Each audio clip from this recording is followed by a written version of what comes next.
गौतमाची गाणी जीव तृप्त करी जाणू रोहिणीचे पाणी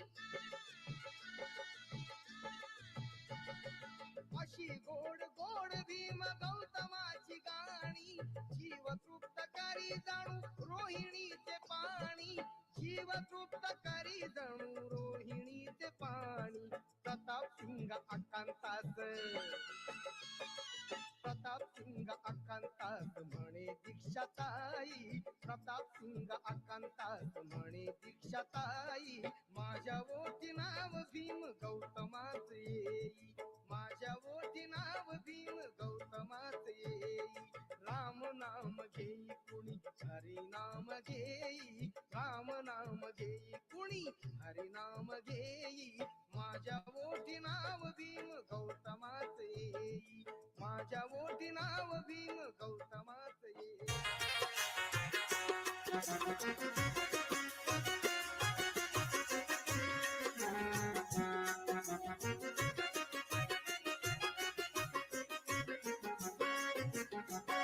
कुंभारा परी तू भीमा समाजाला घडविले कुंभारा परी तू भीमा समाजाला घडविले कुंभारा परी तू भीमा समाजाला घडविले कुंभारा परी तू भीमा समाजाला घडविले धिक्कारून गुलामीला धिक्कारून गुलामीला बुद्धाकडे वळविले धिक्कारून गुलामीला बुद्धाकडे वळविले कुंभारा परी तू भीमा समाजाला घडविले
Hello, everyone.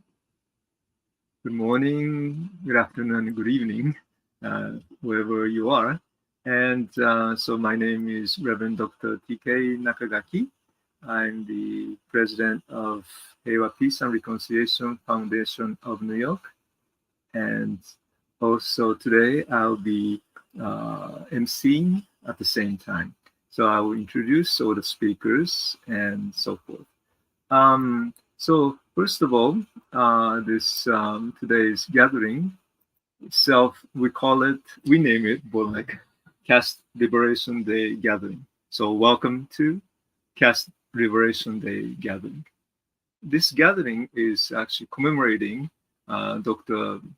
The Ambedkar, year 1891 to 1956, for his great contribution to our world. And this event itself is organized by Heiwa Peace Reconciliation Foundation of New York and supported by Buddhist Council of New York, Frame of Hope, Sanghakaya Foundation India, and Unity in Harlem. So we appreciate all your support, and at the same time, those people who are watching this, you can share also with your group friends, and especially the Facebook. If you're watching Facebook, you can do that and sharing with other people. And at the same time, this is open to other channel too, so you can invite people to join us. Now, what I would like to do is first, let me introduce why I started. First of all, I don't know how many of you really know Dr. Ambedkar, and sorry, I try to pronounce full name. Normally B.R. Ambedkar or Bimrao Ramji Ambedkar. And he's from India, and he's considered as a father of India Constitution. So he's a very well-known person in India, but yet somehow not known to our society like United States and in general. And so it is in a way, for me, I'm from Japan, and one of the most known person in Japan is Prince Shotoku.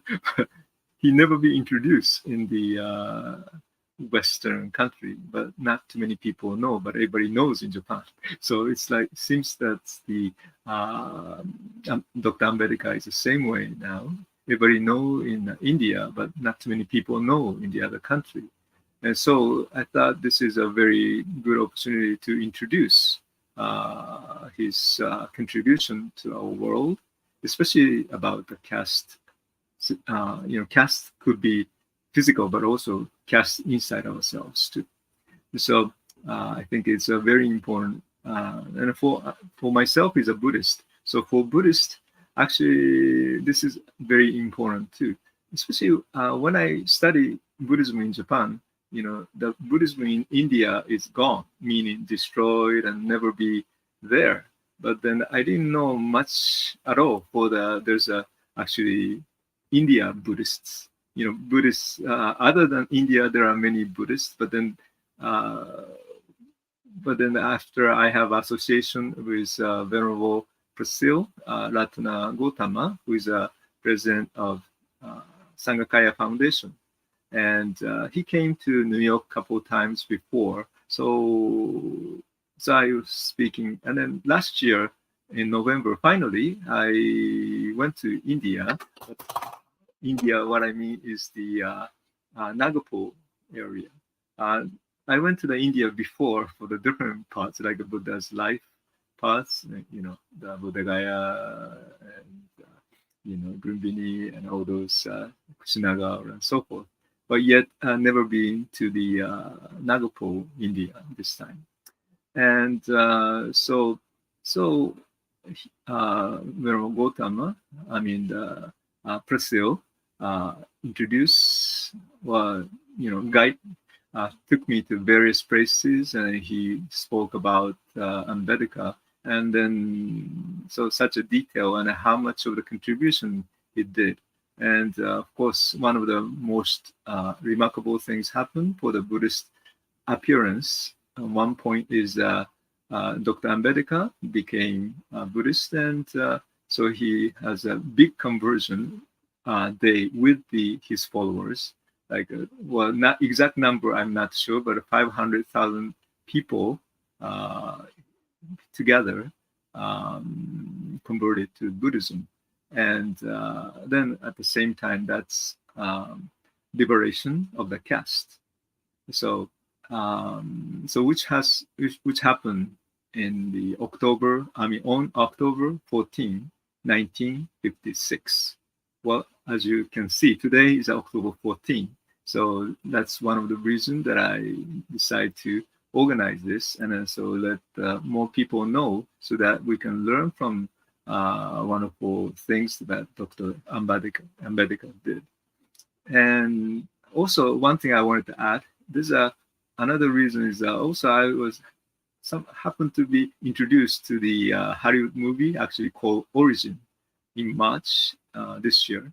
And in there, I guess it's the first time probably introduced Dr. Ambedkar to the public, or many different ways. Of course, this particular Origin is dealing with the discrimination, caste prejudice, bias, and all those things. So anyway, I hope you will enjoy, or seriously think of those idea of caste. And before we begin anything, so I would like to introduce life history of Dr. Ambedkar. So about 10 minutes or so, we'll have a video about him. So you can learn who he is, and that itself should be very beneficial. So, and then this video itself is given this time by Dr. Ambedkar International Mission. So I thank you for make it short as AIM. And so thank you very much for AIM for let us use the video.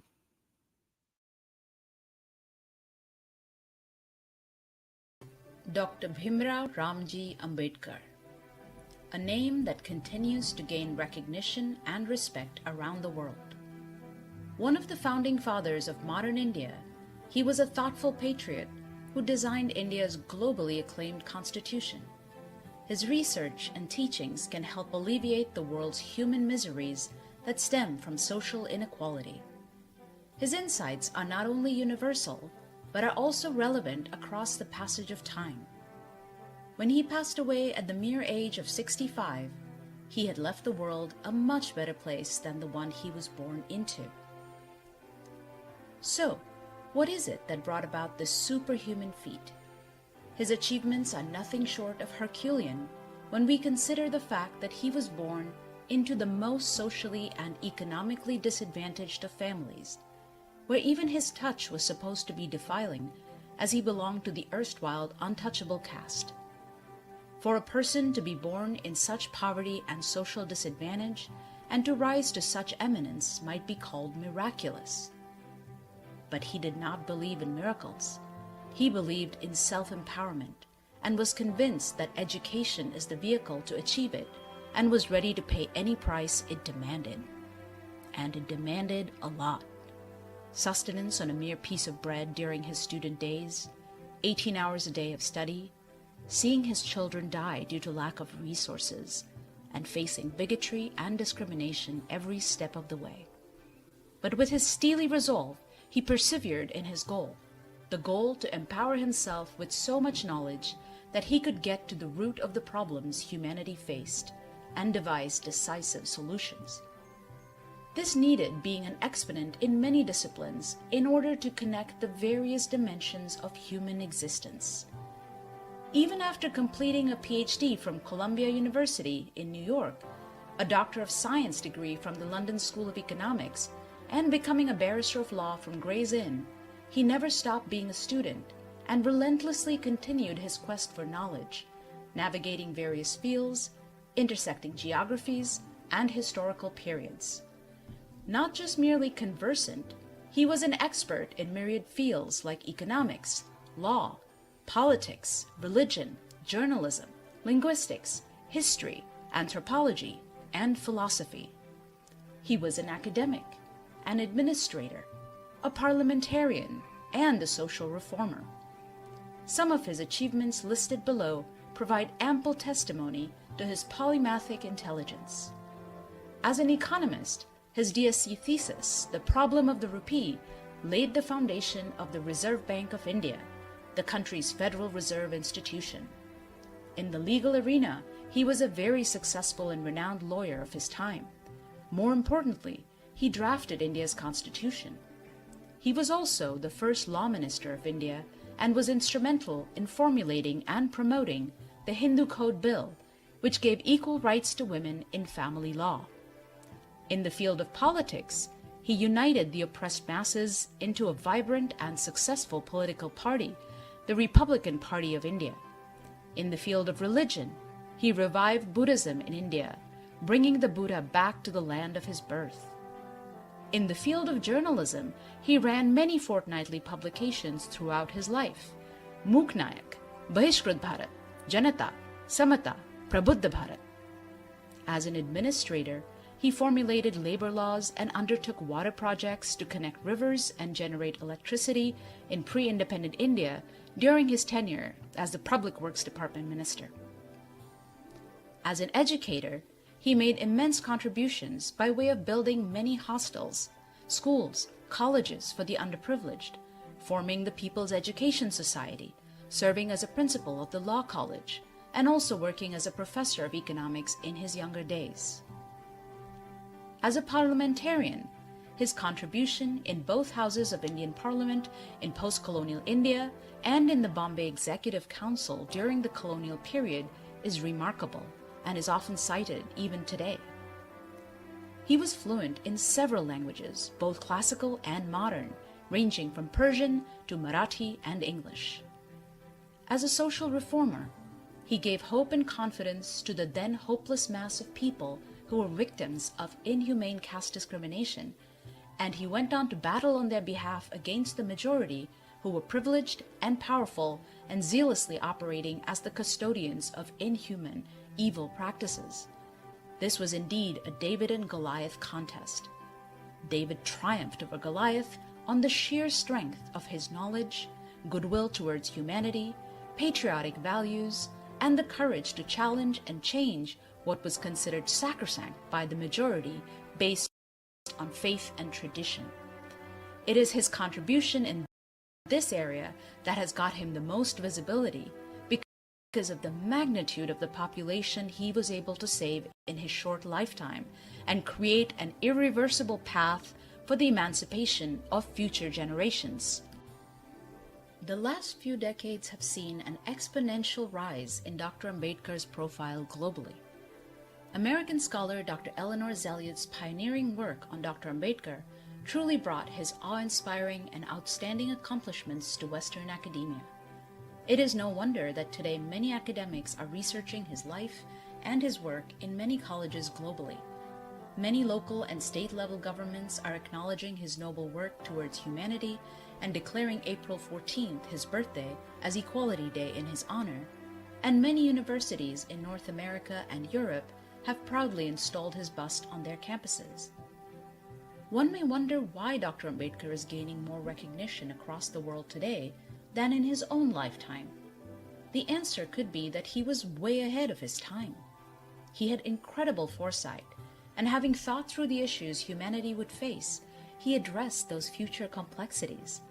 Today, as his forecasts have been validated in many ways, the world is taking note of his supreme foresight and how his analysis can be applied for the welfare of people everywhere. It is no coincidence that some of the salient points in his struggle are so well aligned with the UN preamble. His journey to emancipate the marginalized began in 1927 with the right for water agitation at Mahad in Maharashtra state to make drinking water available to those who were denied access to it due to caste discrimination. Similarly, his attention to women's rights and gender equality stands out as pioneering in his time. Indeed, he advocated gender equality when some developed nations were still debating voting rights for women. He articulated the significance of women's rights by asserting, "I measure the progress of a community by the degree of progress which women have achieved." He introduced labor laws in India in the colonial period, which are still in effect, and include significant milestones like providing maternity leave for mothers with newborns and humane working hours and conditions. During a legal case he was fighting on behalf of Mr. Karve, it is astounding to learn his candid views on the delicate subject of sexual health and education, birth control, as well as the then taboo subject of homosexuality. His views in the 1930s on these matters are completely consonant with what modern civil societies have adopted. His concern for the welfare of underprivileged children led him to build schools, colleges, and student housing so that they could obtain an education, which is a guiding light for us. His policies for ensuring the safety and security of minorities and communities facing perpetual hostilities are enshrined in India's constitution.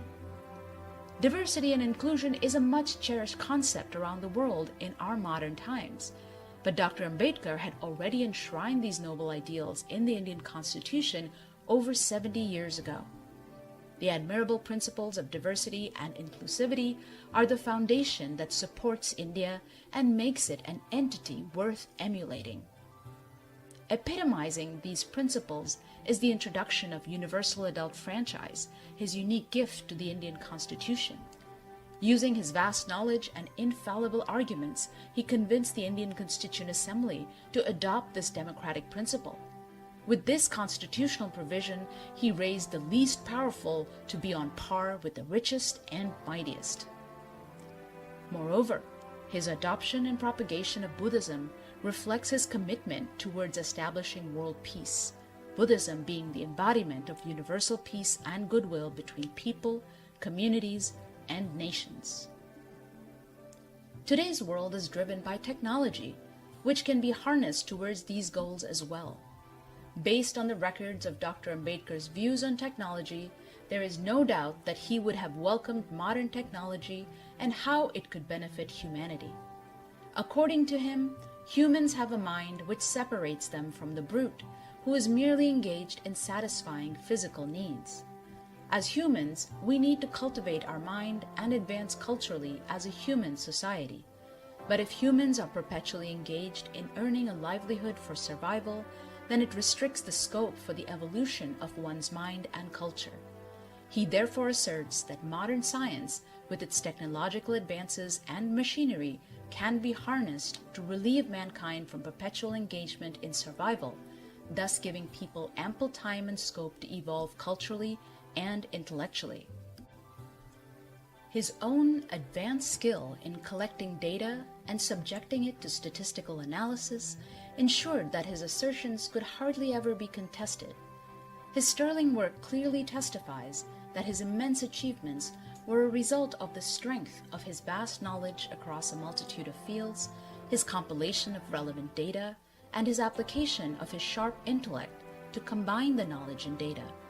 Once armed with this, there was no problem whose solution could escape him. He is thus an excellent example of applying intelligence for the betterment of humanity, though there was nothing artificial about his intelligence or knowledge.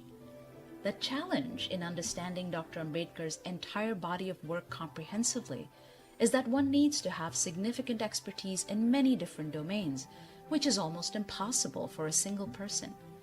A possible solution to this difficulty could be to create a knowledge base of Dr. Ambedkar's various bodies of work and leverage the field of AI to consolidate this knowledge and data and to use that to generate the solutions for uplifting humanity. With this approach, we can apply Dr. Ambedkar's genius to our times and benefit from his eternally invaluable work.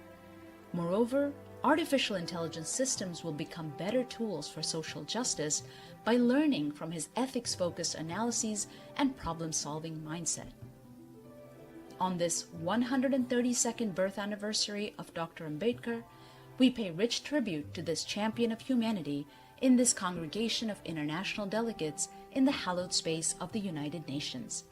We look forward to working with its various agencies and allies to implement Dr. Ambedkar's invaluable thoughts and teachings on the betterment of human societies and establish equality across the globe. Jai Bhim!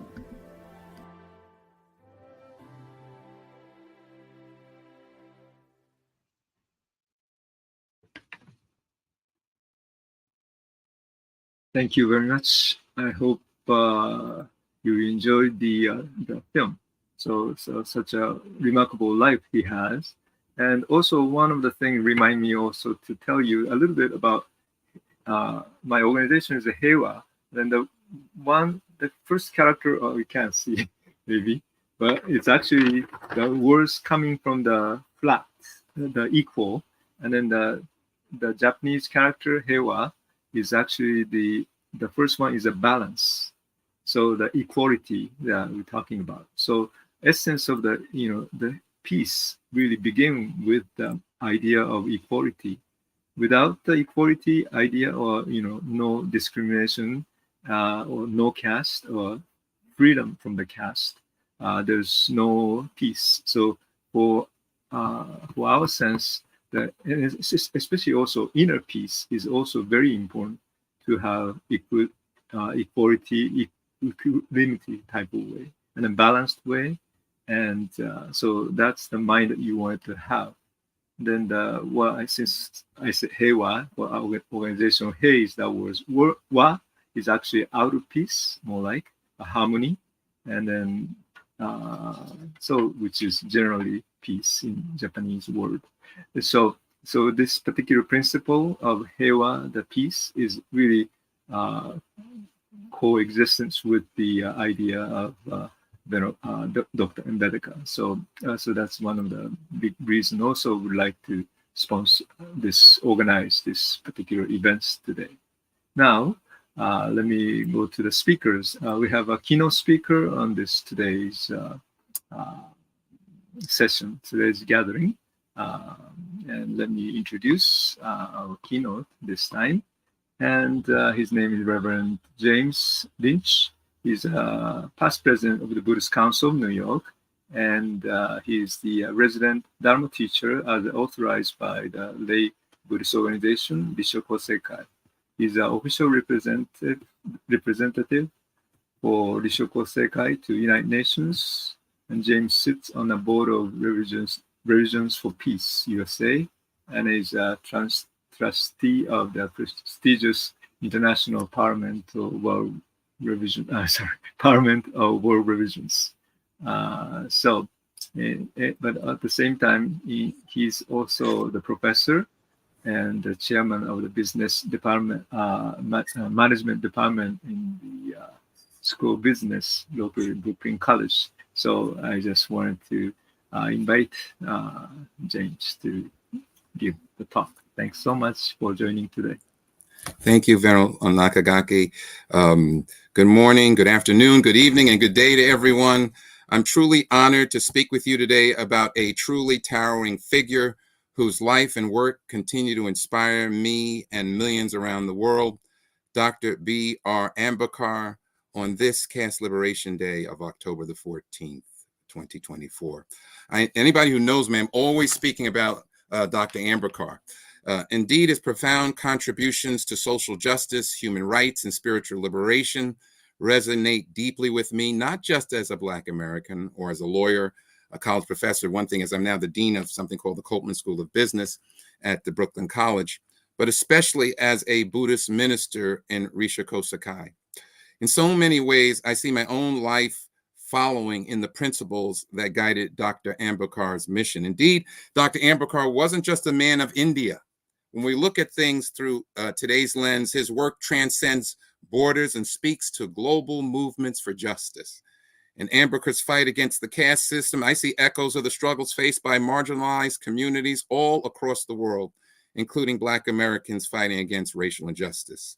Ambedkar's life gives us a model for how law, education, and spirituality can be melded together to build a more equitable society. His message that marginalized individuals deserve dignity, focusing on women in India at that time, and the spiritual transformation is tied to social change, offers a timeless and universal blueprint for justice. What Ambedkar achieved in his lifetime holds meaning for every one of us today. He understood that the roots of oppression, whether it be through caste, race, or class, are intertwined with the structures of power, and that those structures must be challenged. Ambedkar, like many freedom fighters throughout history, knew that true justice required a spiritual and legal transformation of society.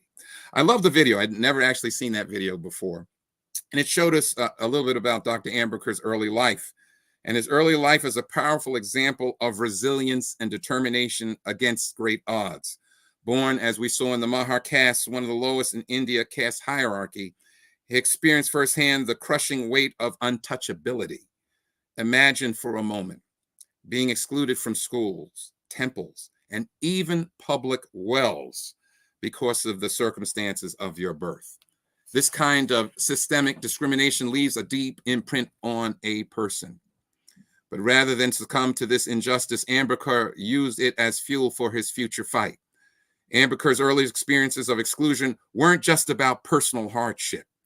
They were about societal inequality at its deepest levels. What's profound about Ambedkar's journey is that he took his personal struggle and turned it into a movement for systemic change. It's something that resonates deeply within me, and I believe with all of us here who have faced marginalization in any form. As a Black American, I can see parallels with the struggle for civil rights in the United States. The fight to dismantle racism, like Ambedkar's fight against caste, required both legal action and spiritual courage. Here's where Buddhism comes in. Buddhism teaches that all beings possess inherent dignity, and Dr. Ambedkar, even in his early years, was drawn to this truth. Buddhism rejects the idea of a fixed self and teaches interconnectedness, principles that Ambedkar found essential in dismantling the rigid hierarchies of caste. His life reminds us that the structures of oppression are built on the illusion of separateness, and it's only when we recognize our shared humanity that real change can happen. Now let's talk about Ambedkar and education for a moment. An area that speaks to me, my other world. As I said, I'm the dean of the Copeman School of Business. And also as a lawyer and as an educator, I see Ambedkar's education wasn't about personal achievement. It was about liberation. He believed that the key to transforming society lay in the power of knowledge. Despite facing severe discrimination, Ambedkar went on to study at some of the world's most, quote, prestigious institutions, Columbia University in the United States and the London School of Economics, respectively. What's incredible about Ambedkar's pursuit of education is not the barriers he overcame alone, but the vision that he developed along the way. His studies in law, economics, and political science gave him a global perspective on justice and equality, something we need today.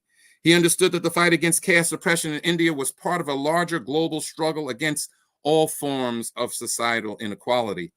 As an educator myself, I find Ambedkar's belief in the transformative power of education especially inspiring. He knew that education was a way to challenge ignorance, dismantle hierarchies, and empower the oppressed. This mirrors the Buddhist teachings as well. Buddhism holds that wisdom, true wisdom, comes from the breaking through of illusions that keep us trapped in suffering. Just as Ambedkar saw education as a tool to free people from the mental and societal chains of caste, Buddhism teaches that the cultivation of wisdom is key to overcoming ignorance and transforming society. When Ambedkar returned to India after his education, he didn't come back quietly. He returned with a mission to bring justice to millions of Dalits who had suffered under centuries of caste oppression. His legal training and global perspective equipped him to fight for the rights of the marginalized, not just through mere words alone, but through dynamic action.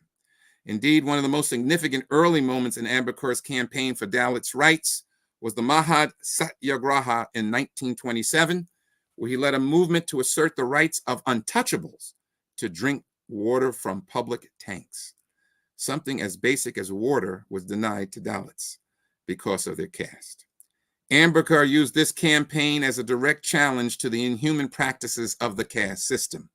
What's really remarkable about Ambedkar's leadership is how he combined legal strategies with social activism. He didn't just fight in courts, he mobilized people. He showed the world that the fight for justice was not just about changing laws, but about changing hearts. One of Dr. Ambedkar's greatest legacies is his role as the chief architect, as we saw in the video, of India's constitution. Indeed, this wasn't just a legal document for him. I want to point out it was a manifesto for a just society. In drafting the Constitution, Ambedkar enshrined the values of equality, liberty, fraternity, ensuring that the new Republic of India would be built upon the foundation of social justice. It is important to recognize how groundbreaking this was. Ambedkar didn't just write the Constitution for India. If we think about it, in modern terms, he wrote a constitution for the world. The principle he's embedded, abolishing untouchability, securing fundamental rights, and ensuring affirmative action for the oppressed were revolutionary. They challenged centuries of entrenched discrimination and offered a legal framework that could be a model for a human rights movement globally. And I want to turn my brief remarks, not so brief, to the Caste Liberation Day. On October the 14th, as the video said, in 1956, Dr. Ambedkar and hundreds of thousands of Dalits converted to Buddhism in an act of spiritual liberation. This event, now known as we know, Caste Liberation Day, was a bold and revolutionary rejection of the oppressive caste system. By converting to Buddhism, Ambedkar made a statement. Liberation is not just about legal rights, but about spiritual freedom and recognition. This movement and moment resonates with the core of Buddhist teachings, that suffering is rooted in ignorance and attachment, and that true liberation requires us to break free from the false identities that society often and all too often imposes upon us. And I also want to say this, Ambedkar's embrace of Buddhism provided the spirit foundation for his fight for equality. He believed that true justice wasn't about changing laws. It was about how we see each other.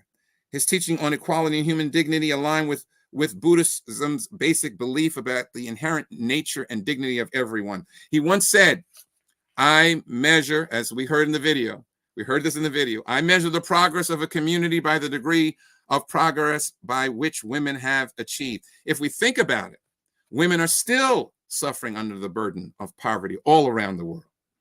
Ambedkar's rejection of the caste system through his conversion to Buddhism was a revolutionary act. Ambedkar's decision was a powerful reminder that spiritual and social liberation are inexorably intertwined. I also want to say, I'm going to cut out some things because I'm mindful of the time. Ambedkar saw the teachings of the Buddha as a powerful vehicle for both personal and social liberation, as I said. He knew that the fight for the Dalit liberation could not be waged through political or legal means alone. It needed a spiritual foundation. The teachings of the Buddha, which emphasizes compassion and the rejection of ego, became central tenets to Ambedkar's vision for a new society. He believed by embracing Buddhism, Dalits could reclaim their humanity and their dignity, and that the entirety of society could be reformed through these principles. In many ways, Ambedkar's contributions to Buddhism are as significant as his contributions to law and politics. He brought Buddhism into the modern era, showing that his teachings could be applied not only to individual enlightenment, but to collective liberation. Ambedkar's commitment to education was a means of empowerment. Go here to the end. And I want to just close up with these final things because I had a lot to say, but I want to cut it out because I'm mindful of the clock that's in front of me. Dr. Ambedkar's life and work extended far beyond the confines of India's borders. I want us to remember that. His contributions to social justice, human rights, and spiritual liberation have left a legacy that resonates globally, particularly within the Buddhist traditions in India and the surrounding community. Ambedkar showed us that law, education, and spirituality are not separate paths. They are one. They're interconnected by forces that can bring about profound social change. As we reflect on Ambedkar's legacy, we must recognize that his fight for justice is far from over. It is our fight. Around the world, systems of oppression, whether they take the form of caste, race, gender, economic equality, sexual expression, still exist. Ambedkar's message is clear. True liberation requires us to fight these systems at every level, legal, social, and spiritual, by any means necessary. His embrace of Buddhism as a tool for social transformation offers a powerful example of how spiritual principles can be used to address the deep-rooted causes of injustice in our world today.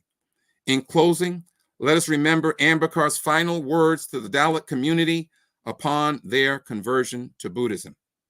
My final word of advice to you is educate, agitate, organize, have faith in yourself. These words are not just a call to action for the Dalits of India. They are a call to action for all of us. We must continue to educate ourselves and others, to agitate against systems of oppression, to organize for justice, and to have faith in our collective ability to create a more just and compassionate world. Thank you so much.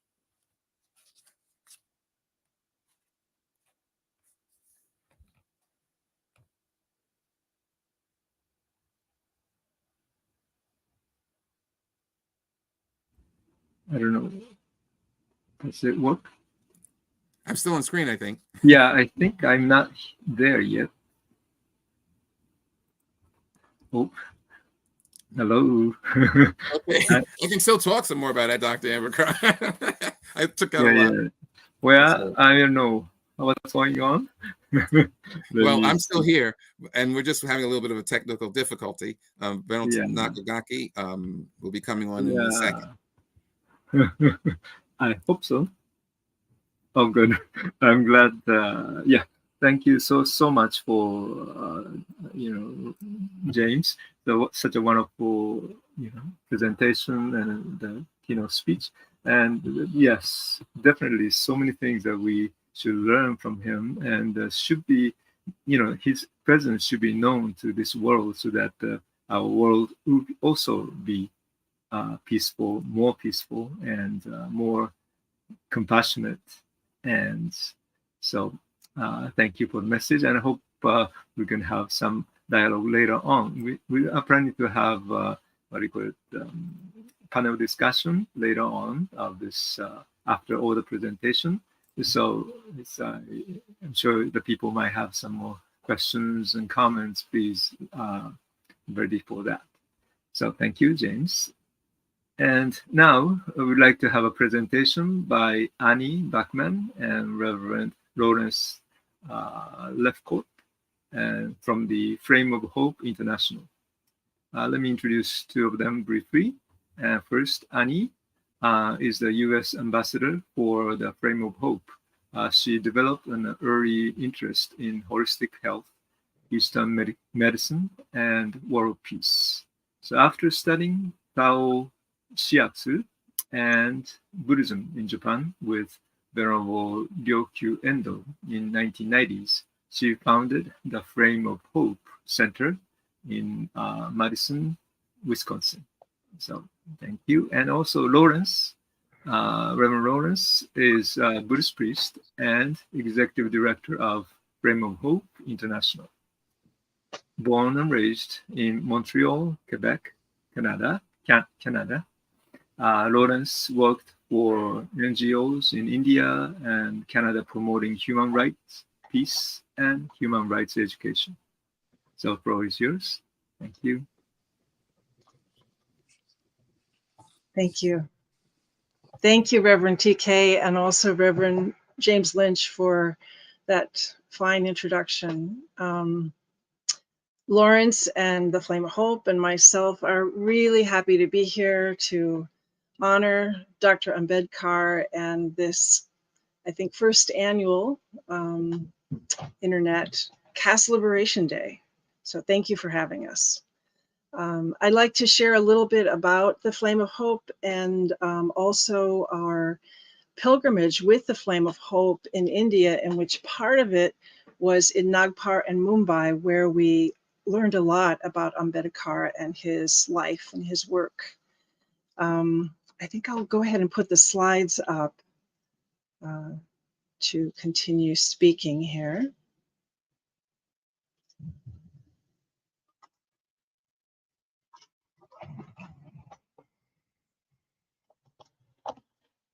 Can everyone see them? Is it okay?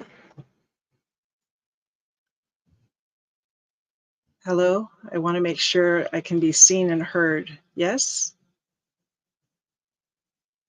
Okay, I'll continue as if I can be. The flame of hope is a physical flame and a living symbol to unify humankind and to transform past suffering and negativity into positive futures. The flame of hope promotes healing and understanding, equality and peace among all people throughout the world, no matter the religion, race, caste, class, nationality, ideology, or belief systems. Our work is to share and spread essentially altruism, the giving heart, in order to create a bright future for everyone, to take responsibility to do so together and heal the heart of humanity, and to do this especially for the children and for future generations. The flame of hope, as you can see here in this first slide, has unified so far 15 of the most historic and sacred flames in the world, including the embers of the atomic bomb in Hoshino, Japan, the peace light of Bethlehem, which is the birthplace of Jesus, the peace flame in Lumbini, Nepal, the birthplace of the Buddha, the eternal flames of Mahatma Gandhi. Here is when we were on our pilgrimage in Delhi, unifying Mahatma Gandhi's eternal flame with the flame of hope. It also includes, the flame of hope includes the eternal flame of Reverend Dr. Martin Luther King. And the flame of hope, you may know, also invites people to add their prayers and wishes into the flame. And so far there are 400,000 prayers and wishes that the flame of hope holds. And we travel around the world with all the flames and all the prayers and wishes of the people. And some of these people that have put in their prayers and endorse the flame of hope is, this is Clifton Truman Daniel. He is the grandson of President Harry Truman. His Holiness Pope Francis, His Holiness the Dalai Lama. One of our first stops in India was Bodh Gaya, where His Holiness was giving a 3-day teaching, and he blessed the flame of hope and added his prayers, and then asked the 65,000 people attending his teachings to also add their prayers. And Tushar Gandhi, the great grandson of Mahatma Gandhi, also put his prayers into the flame of hope. This is a group of people in Nagpur, India. When we arrived, we had a cab driver by the name of Amit, and you can see him here holding the flame of hope with his mother.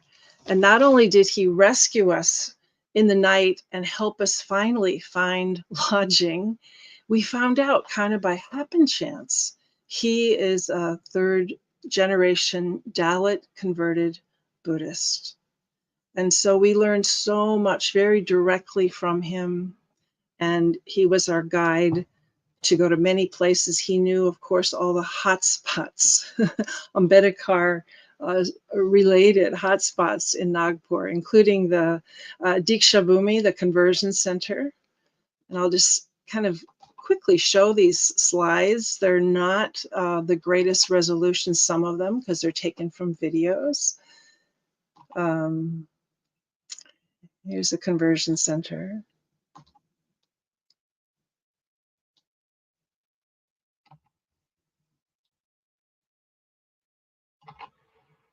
There was an exhibit of Dr. Ambedkar. Here are his parents. And this is his conversion day with his wife and followers.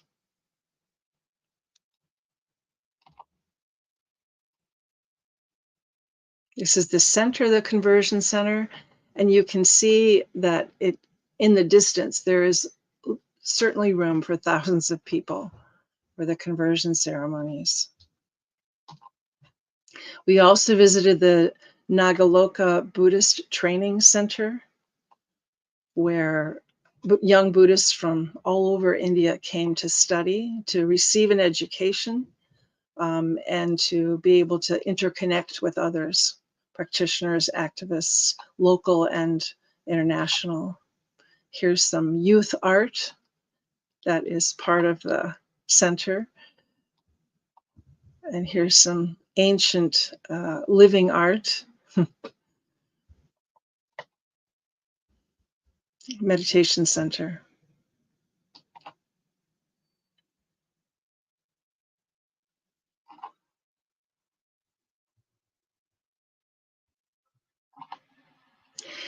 Here we now are in Mumbai, and we were just really grateful to be able to connect with a number of descendants of Dr. Ambedkar. This is his grandson, Bhimrao, and with his grandfather watching on, you could say, adding his prayers for the world into the flame of hope.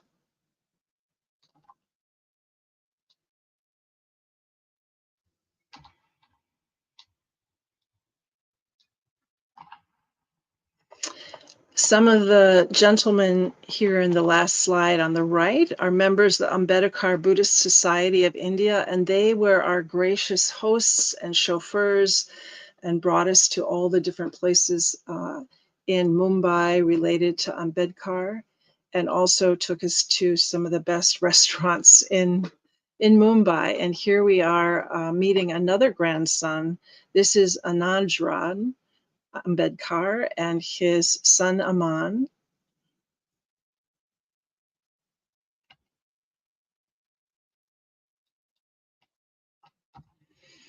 And we went to Chityabhumi, where the eternal flame of Dr. Ambedkar is kept, and had a wonderful ceremony of unifying the flames. Here are the three great-grandchildren. They're in white.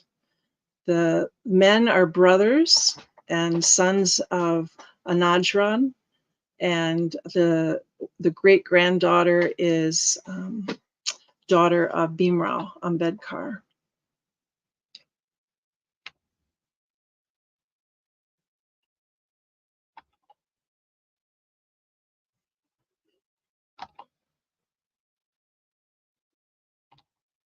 This is inside Chityabhumi before the unification ceremony of Ambedkar's eternal flame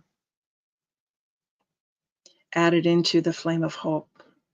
So the spirit of Ambedkar and of all of the ones who have eternal flames are part of the flame of hope. Here are the great-grandchildren with their uncle, another grandson of Dr. Ambedkar. This is Prakash Ambedkar.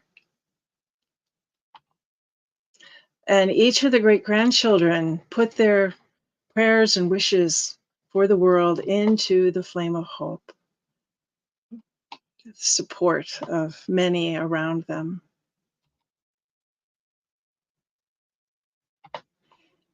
It was really an amazing experience, life-changing experience to go to India, and in particular, this segment of the journey, to really understand the depth and the need for equality, and to honor Dr. Ambedkar and others that have worked so hard in their lives to promote peace and justice and dignity for all.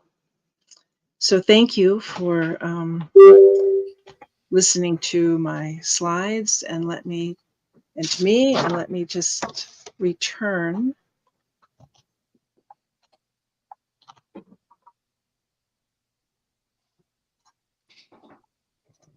here and introduce again Lawrence Lefcourt, our Executive Director of Flame of Hope and Ambassador of Flame of Hope from Canada.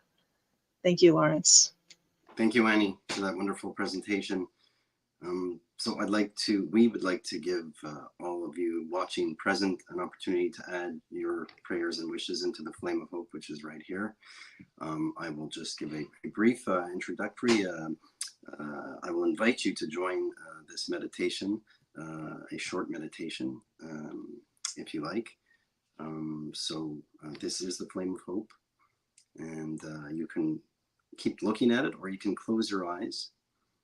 And I invite you to visualize the flame burning inside your chest and your heart, and feel the warmth and the energy of it. Feel the warmth and energy continuously expanding from your chest and heart to your whole body. And at the same time, your whole body is embraced by the warm energy of the flame. Your whole body is so warm and comfortable, as if you were sitting in a hot spring. Now start to feel this warm energy is the great love of the universe. Feel that you are so warmly cared for by the great love of the universe. Feel in the great love of the universe that there is no longer separation between the internal and external world. And feel there is no longer separation between self and others.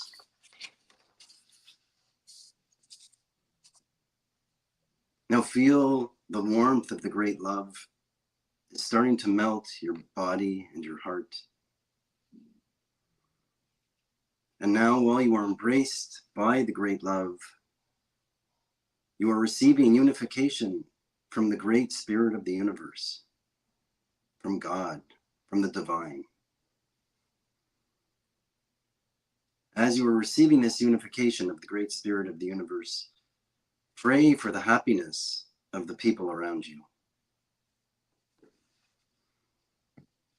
You start to feel even more embraced by the great love as you do this. Now expand your prayers for the happiness of all the people on the planet. The warmth you feel deepens and increases. And now expand your prayers for the happiness of all sentient beings in the whole universe. What you feel is only the unification with the warmth of the great love and the infinite great spirit of the universe. And finally, I'd invite you to add any other prayer or wish you would like to add into the flame, either silently or verbally. So I'll just give 20 or 30 seconds of silence for anyone to do that right now. Please go ahead.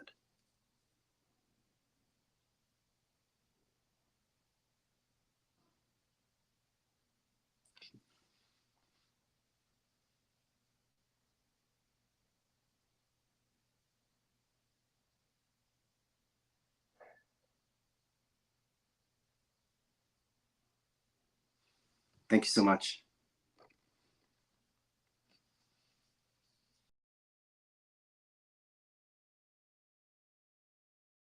Voice is not here. Okay.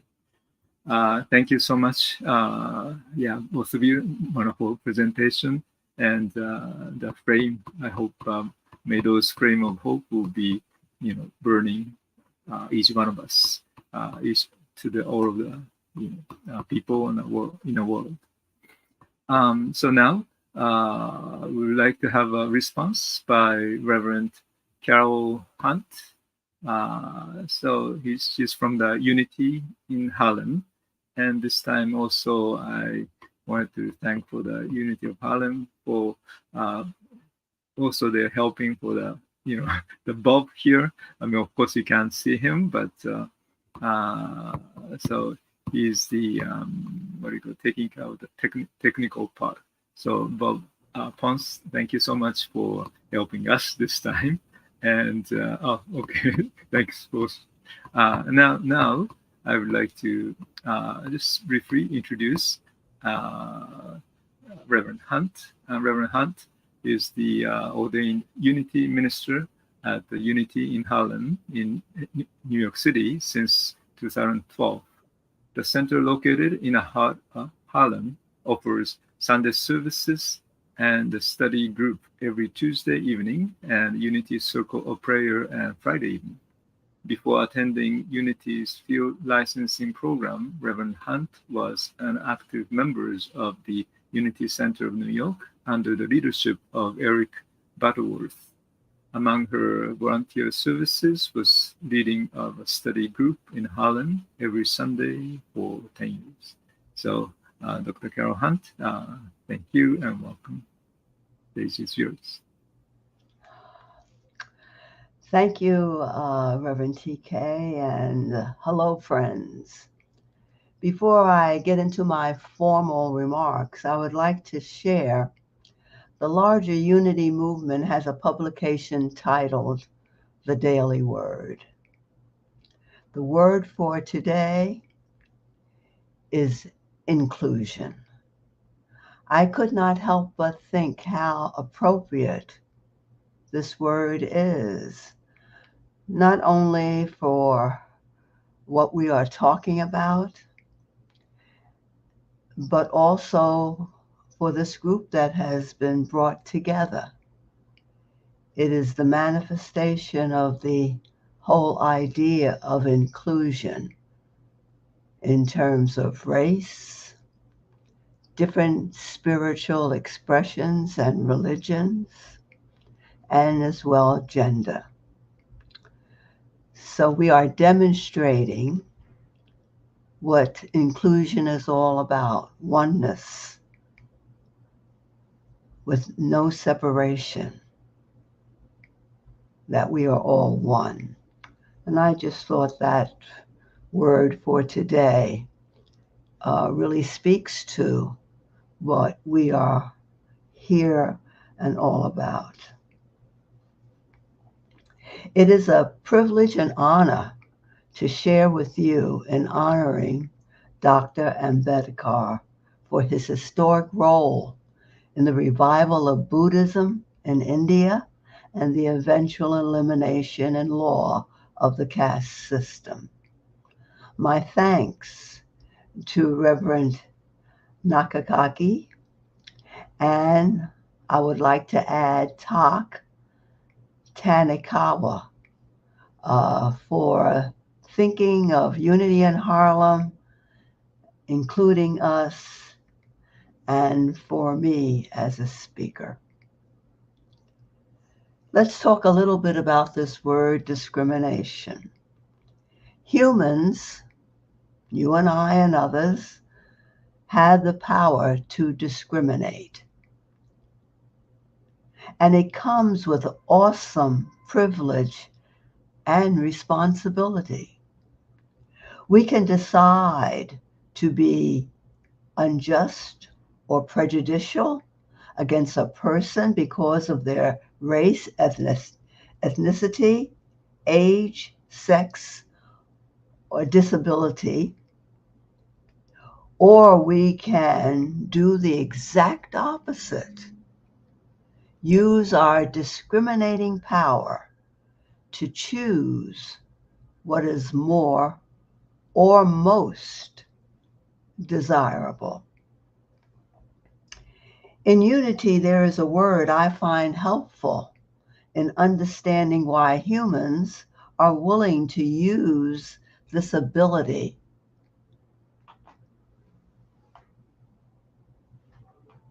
to be unjust rather than rise to the heights of what is desirable. That word is consciousness. Consciousness. It is often said, life is consciousness. I define consciousness as what is outpictured in my daily world.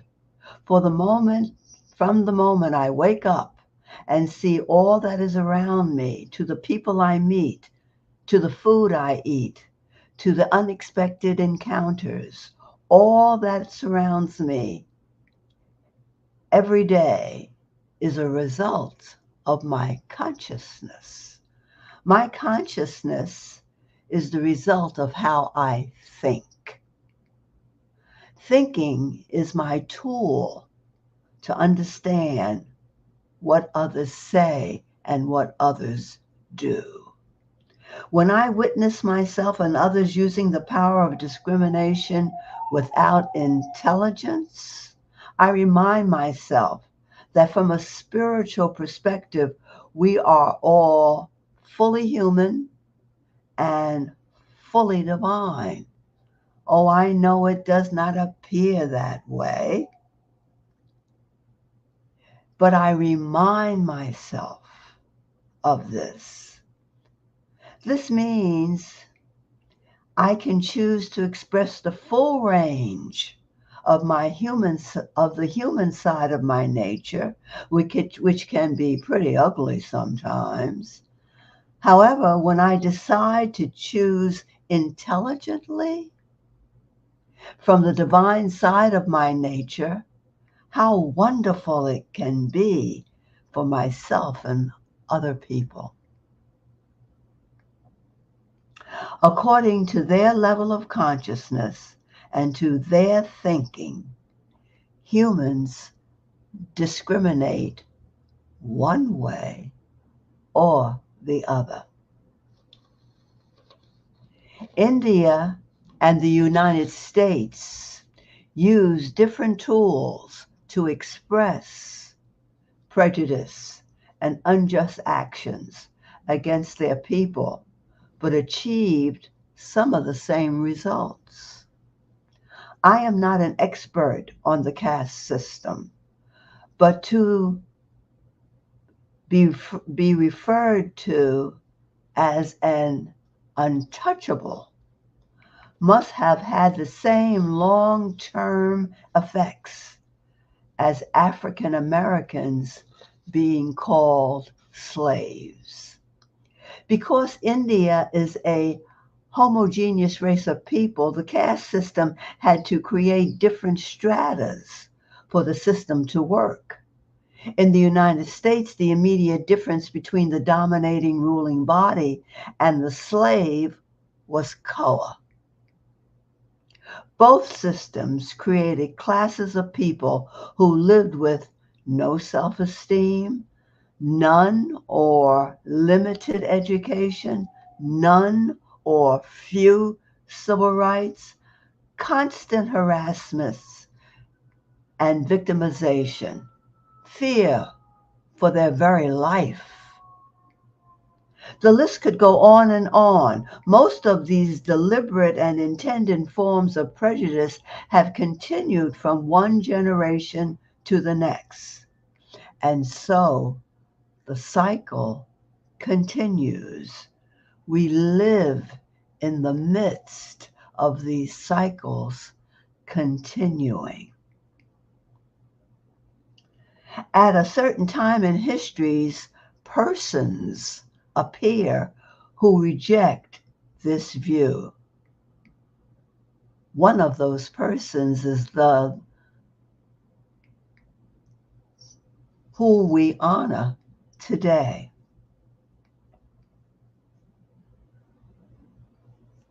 Usually through some form of introspection, they realize their inner discovery is true for every person. This incredible ability to discriminate from the perspective of being fully human, fully divine. They share their discovery, and over time, collective consciousness begins to change, as well as the thinking. There is a realization that there is the human of me and the divine of me, and I decide how I will use my discriminating power. We always have a choice. There is no time when we do not ever have a choice. In the book, Discover the Power Within You by Eric Butterworth, I paraphrase from the prologue. As the Hindu legend goes, all men were gods, but they abused their divinity. The chief Brahma god decided to take it away from them and hide it where they would never find it again. Where to hide it became the big question. The lesser gods came up to a council meeting to consider the question. Their suggestions are as follows. Bury it deep in the earth. Sink it into the deepest part of the sea. Take it to the top of the highest mountain and hide it there. Brahma said no to each because the man would eventually find a way to go deep into the earth, sink into the deepest part of the ocean, or scale the highest mountain and find it. The lesser gods gave up and said, "We do not know where to hide it, for it seems there is no place on earth or in the sea that man will not eventually reach." Then Brahma said, "Here is what we will do with man's divinity. We will hide it deep in man himself, for he will never think to look for it there." Even though enlightened souls have come and gone, the secret of man's divinity has remained just that, a secret. The power to discriminate will remain a secret unless each of us, you and me and the countless people on the earth, shares their own secret, their divinity. And in sharing that inclusion that we all strive for, and the dignity of every man, woman, and child will begin to manifest even more quickly as the future unfolds. Blessings to all of you, and thank you so very much.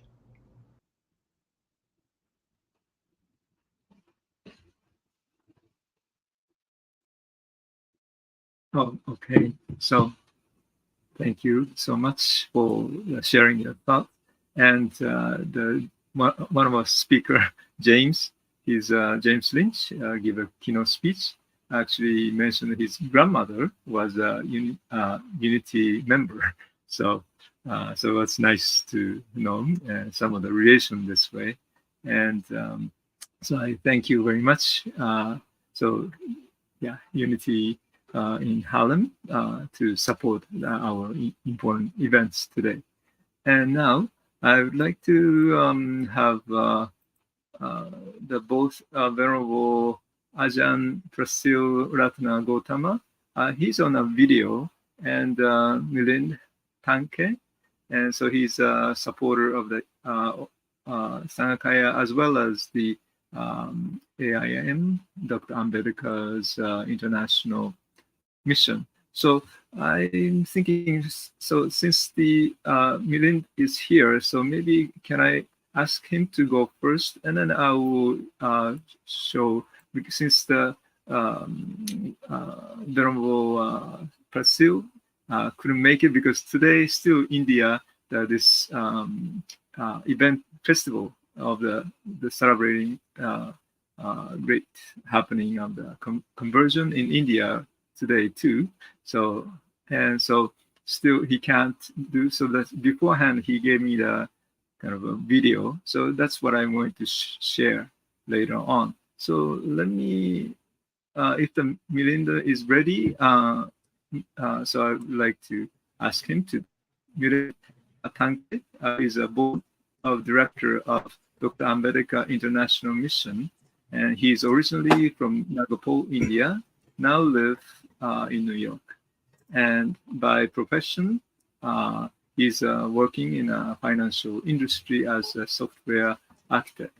And he's part of AIM since its very early days in USA back in 2003. He and his family are fully dedicated to elimination of the caste.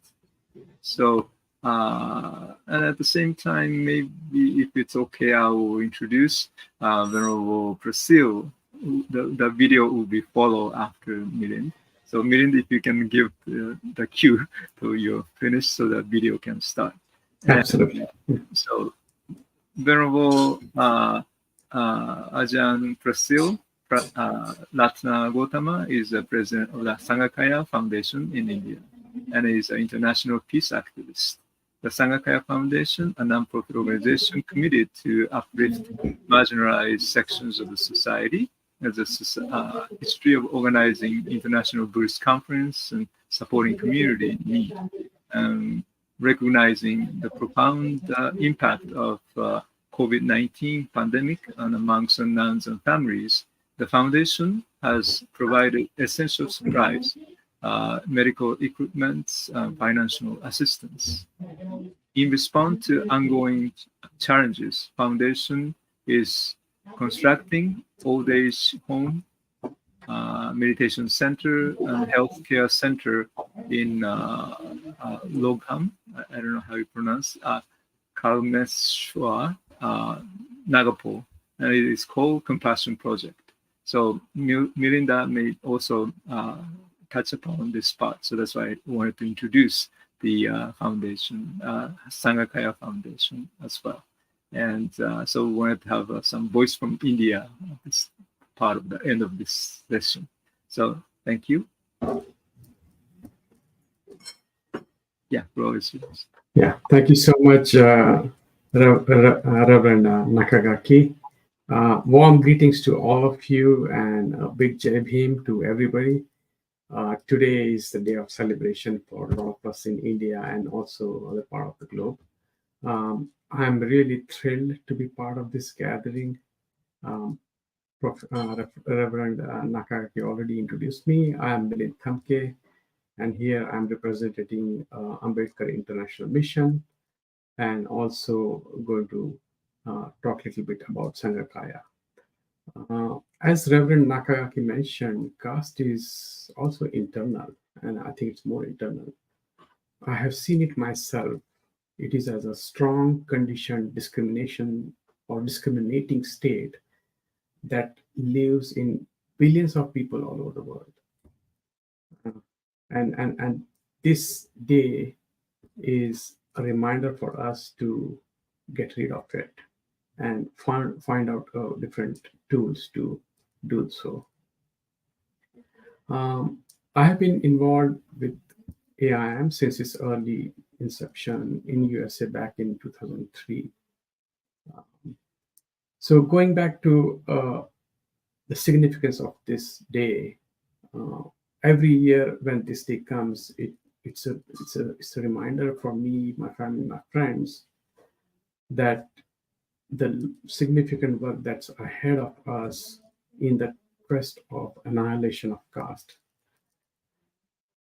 But what Dr. Ambedkar gave is, it's not merely a way to come out of the caste system. He also told us, he gave us this a profound leap, one that involves embracing Buddhist philosophy and teachings.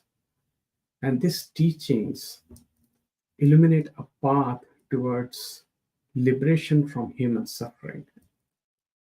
On this occasion, way back in 1956, we witnessed over 500,000 people found their way to liberation. And it's upon us, we can continue this vital work to guide others into the same beneficial path. Let me touch base a little bit about AIM, Ambedkar International Mission. We call it AIM, is a social cultural organization with a global presence committed to realizing Dr. Babasaheb Ambedkar's dream of an egalitarian Indian society. AIM is a tax-exempt 501c3 organization in the USA. We cherish the vision of making the world a better place for humanity based on the principle of liberty, fraternity, and equality, as envisioned by Dr. B.R. Ambedkar. The short documentary clip we saw earlier about Dr. B.R. Ambedkar beautifully captures his towering personality and contributions. AIM was founded back in 1994, and we have presence in over 12 countries. And our primary aim is to unite and consolidate Ambedkarite globally to uplift the downtrodden masses worldwide. AIM undertakes many projects. We work with United Nations with the issues of caste discrimination. We are giving international exposure to the daily atrocities that's happening on Dalits in India, making sure that people understand what's going on. We are supporting a lot of Dalit youths all over the world. We are also helping in researching and distributing all the caste-related literature all over the world. Recently, last Saturday, we had an event, and we were honored to have Reverend Dr. T.K. Nakagaki with us. There was a community of 200 people that attended that program. We have a few sub-programs that we do it all years, mainly the Vesak Day and this Liberation Day, and also the birth and death anniversary of Dr. B.R. Ambedkar. Now let me just speak a few words about Sanghakaya Foundation. AIM is very thrilled to be the part of the Sanghakaya Foundation and are highly impressed with the ambitious compassion project that's undergoing back near Nagpur. It's a true example of engaged Buddhism. They are not only trying to build the replica of original Mahabodhi Vihara, that's a light for so many other Buddhists all over the world, but at the same time, we are also building an old age home for monks and nuns, especially during COVID time and even before COVID time and in future. Most of the monks and nuns, they rely on, they don't have any wealth, they can't carry any money with them, a lot of them, and the only way they could survive is with the help of others. And this is the great help that's the Sanghakaya Foundation is doing. I think meditation center can offer tranquility and spiritual nourishment for many, and a well-designed old age home can ensure comfort and championship during their later years. So to this cause, we would like to appeal everybody to donate towards this project. I think we can show the poster where the donation can go, there's a State Bank of India. You can directly donate to the Sanghakaya Foundation via their account number and IFSC code, and also you can also donate in USA via Venmo or Zelle or PayPal. You can get more details at ambedkarmission.org, and all your donation you're making here is going to be tax exempt as it's a 501c3 charitable organization. With that, I congratulate all of you again for this day, and such a happy day for me to meet all of you and hear from you, your valuable talk. Jai Bhim. Thank you. Now we can go back to the video from Prajan Prashid. Namaste, Namo Buddhaya, and Jai Bhim to all of my Dhamma friends. So this is Venerable Bhante Prashil Ratna Gautam. I'm the president of Sanghakaya Foundation. I belong to Nagpur, India. So, and Venerable Nakagaki is already president for this organization. And we are doing some charity activities, and we are organizing some camps, and recently we are working on the project. We are developing one international meditation center as well as the Little Bodhisattva Buddhist Children University for the children uh, here in Nagpur only in India. So this is our activities is going on here. Yes. Can you possibly describe how this festival is happening in a city of Nagapur? Yeah, yeah.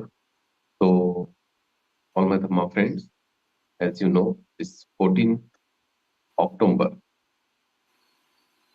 it's very important and very pious day for us, for all the new Buddhists, you can call, uh, because in 1956, our great leader, his name is Dr.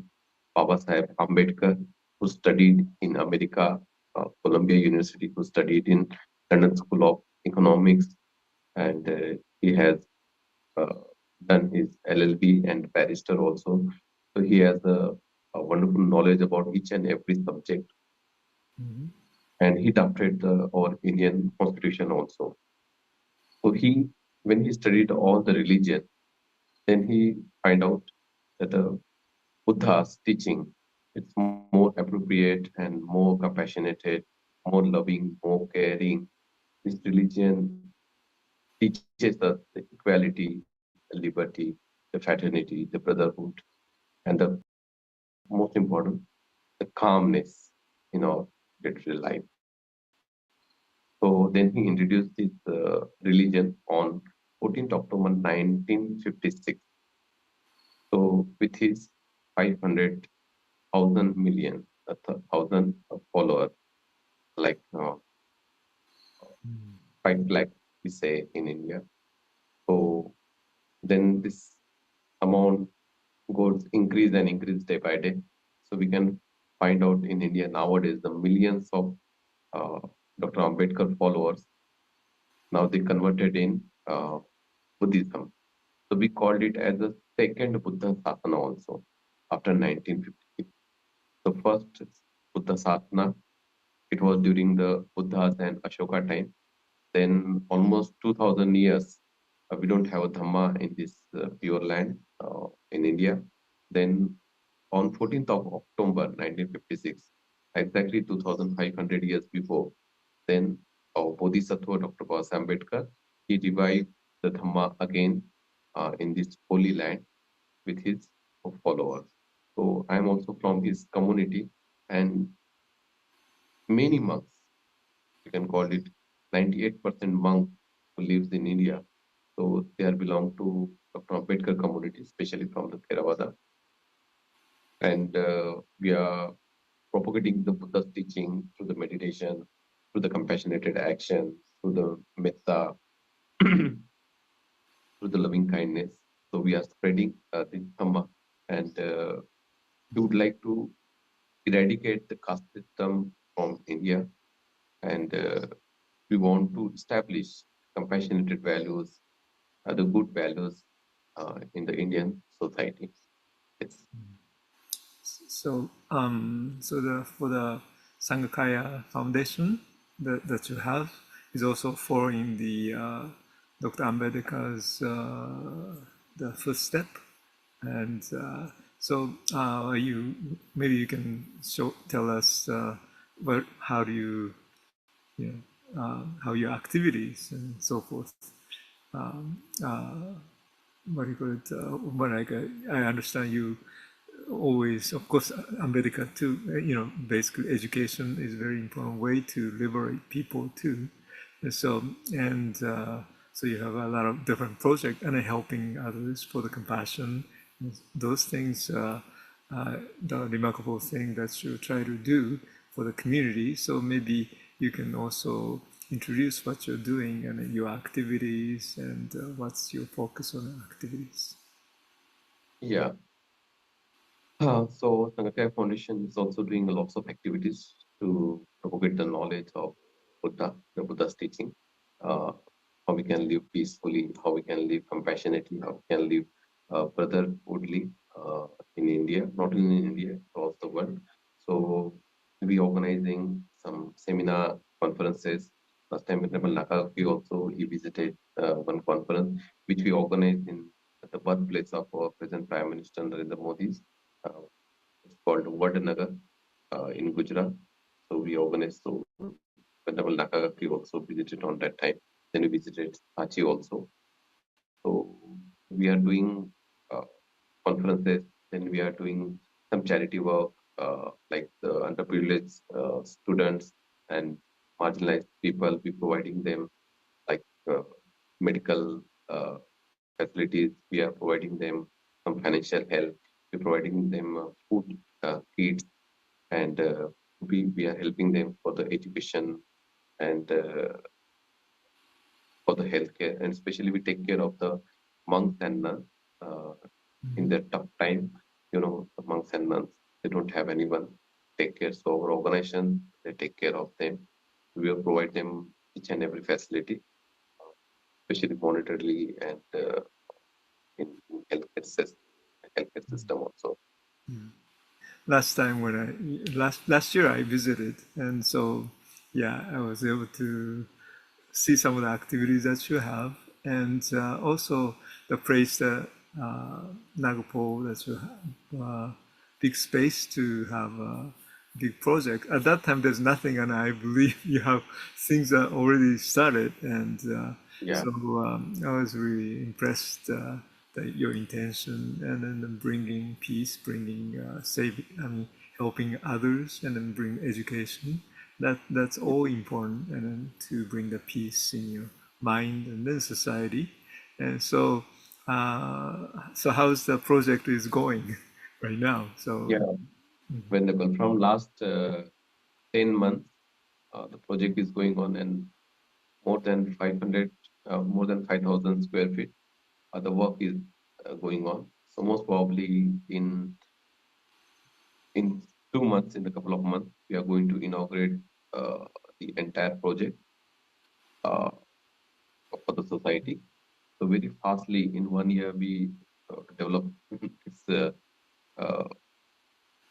entire project very fastly.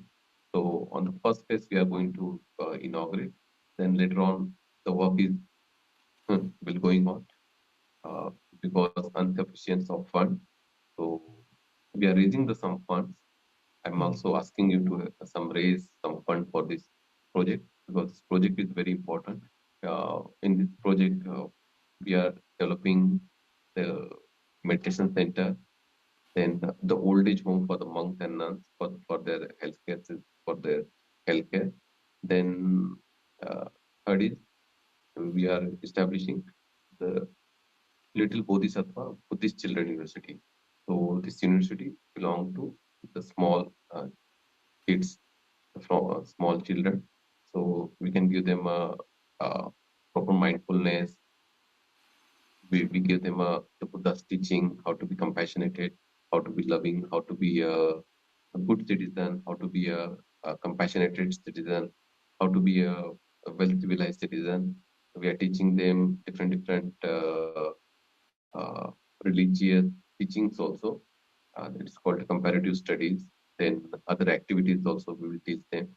Then we are planning to teach them the Japanese, then English, Spanish, and the other languages, Chinese also. So this we have a plan for our children in this university, and then we are planning to establish a Mahabodhi Mahavihara where the Lord Buddha enlightened. Same replica we are planning to establish here. So lots of activities to do because this project it's in the forest area. So the tribal communities also lives there. We are planning to organize some programs for them also. So sounds like a very wonderful you're doing.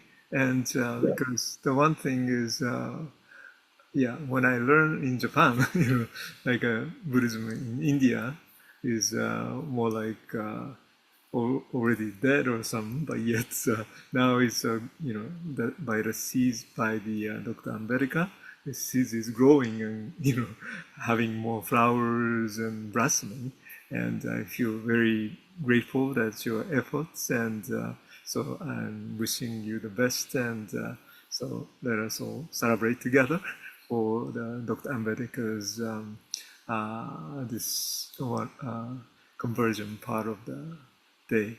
And so if anything that would you like to add anything to the people who are sort of joining here today?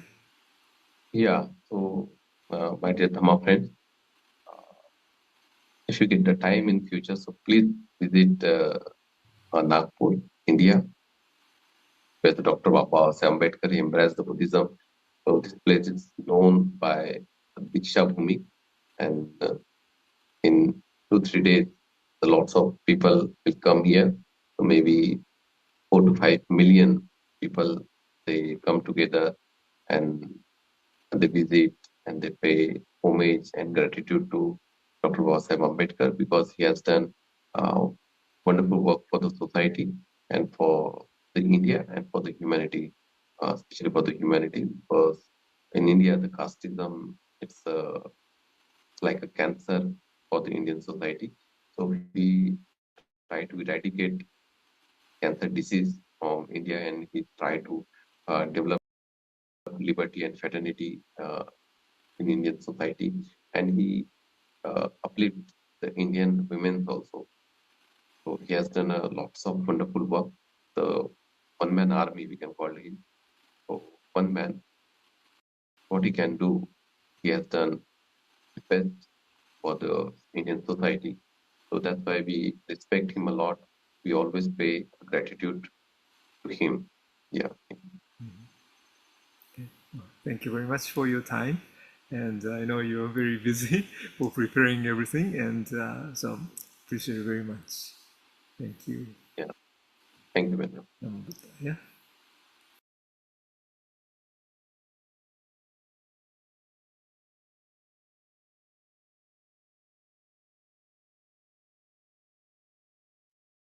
Yeah, this is I guess project, the Compassion Project 2024 to 2025.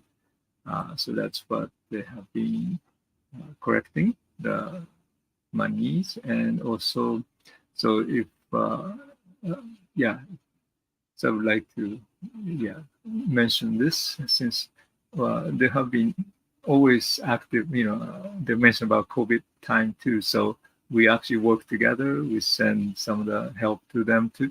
So it's very what do you call it, hopeful organization to be able to do good things for community. So I hope this information that will be providing for you. If you are willing to help them, that would be great. But it's something that worth using the money for. Sometimes we use millions of dollars for the weapons, but this is the more like really human need of the bring compassion and love and wisdom and comforting. So okay, so thank you very much for sharing, and Dr. Venerable Brazil, and also I know the Mirin has to leave now, so we don't have too many people here today. But so I know the time is also running out too. So instead, maybe we can just share, or if you like to say anything, that's fine. But maybe since I know the busy work, today's a Monday too, but I don't know, today's supposed to be a holiday, right? And then also this is indigenous day too, holiday. So which is something new, but also something connected to this spot, because Native Americans also here has some difficult times too. And so so that's reminds somehow, not just Native American, but both other countries as well. So these are something that maybe you can be mindful of this.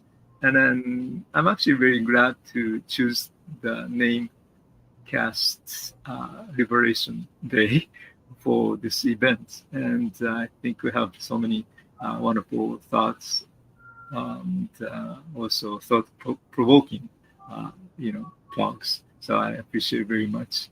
And so, since, as I said, maybe not much of time. So maybe if you like to, first of all, add it to anything you forgot to say this, but you have to say this at this point. So maybe start from that, and then maybe if you have time, we have some. If you have any questions to the other speakers, maybe you can do that too.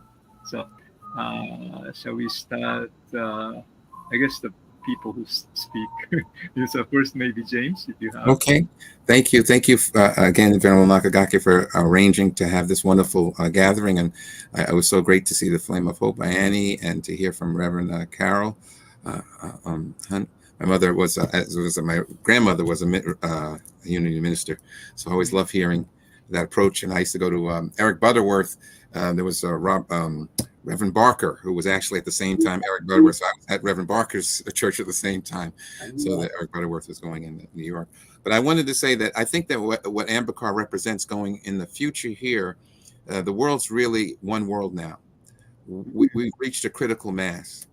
We're seeing conflicts, not just in the Middle East, but in Yugoslavia, but we're also seeing conflicts in India and internally, problems here in the United States, all around the world. So I think that more than ever, we have to sort of what Lawrence was saying in The Flame of Light, the idea of doing a meditation, but a meta life, if that way. So I think Ambedkar was his call as a meta life, a life of love and compassion in every aspect of our engagement with each other, with our environment, with our world. And that requires really a deep reflection on how we're living.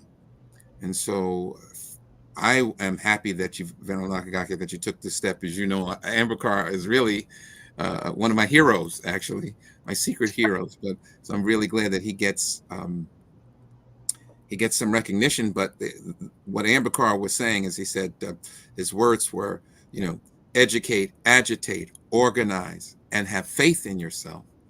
And that's what we need more so than ever before now. We're at that critical juncture where we can't rely on the sources sometimes of authority around us. We have to rely on each other for our compassion and love that is real, person to person.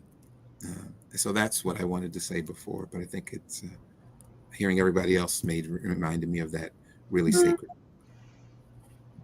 Thank you.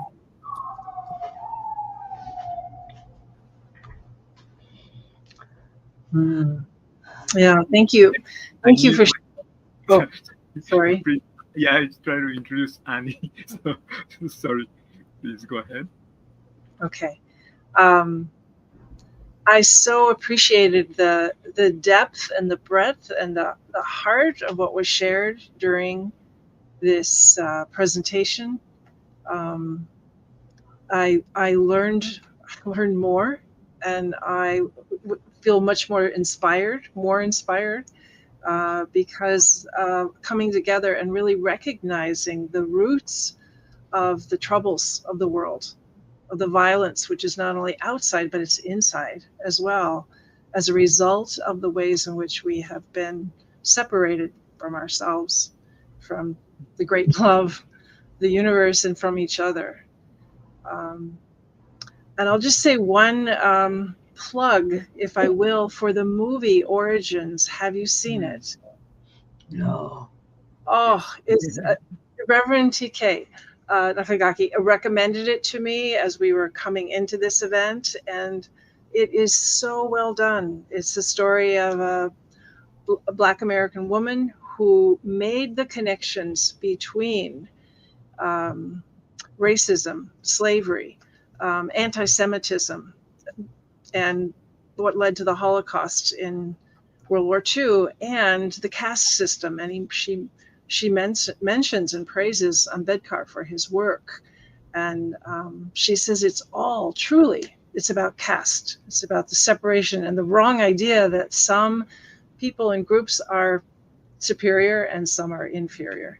So with her work, her research, the book she wrote, and now this movie about her, based on true story, based on her life, her work, studies, it's available. You know, I believe it's Amazon, or maybe it's another one, but I highly recommend the movie Origins.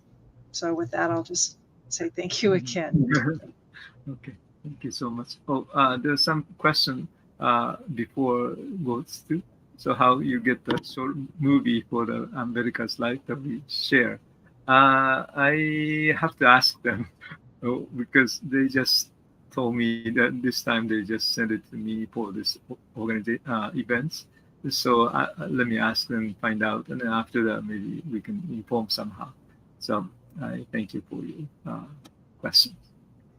And now, Dr. Han. Well, I would just like to say that I neglected to thank everyone at the end for what I had heard up to that point, and now at the end, and I join in the whole idea of being educated and enlightened and becoming knowledgeable about the lives of people that have been, they have one lifetime and they manage to touch so many major areas of existence.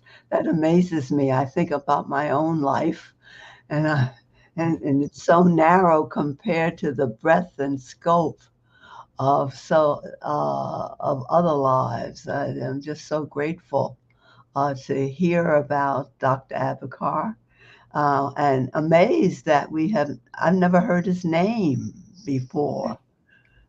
And, you know, the only person we all know without exception is Mahatma Gandhi, you know? Why is that, I ask? So I am just so grateful to the experience and hearing so much. It takes my mind back to a year ago, 2 years ago, to the Parliament of World Religions, which I had the opportunity to go to for the first time, and it was wonderful. And the blending of all of us together, as today, you know, speaks to our oneness, our humanity, and that we are one in the universe. So thank you, Reverend TK, and thank you to everyone. Thank you so much for everyone too. Yeah, because one thing well, this week somehow is very interesting for me.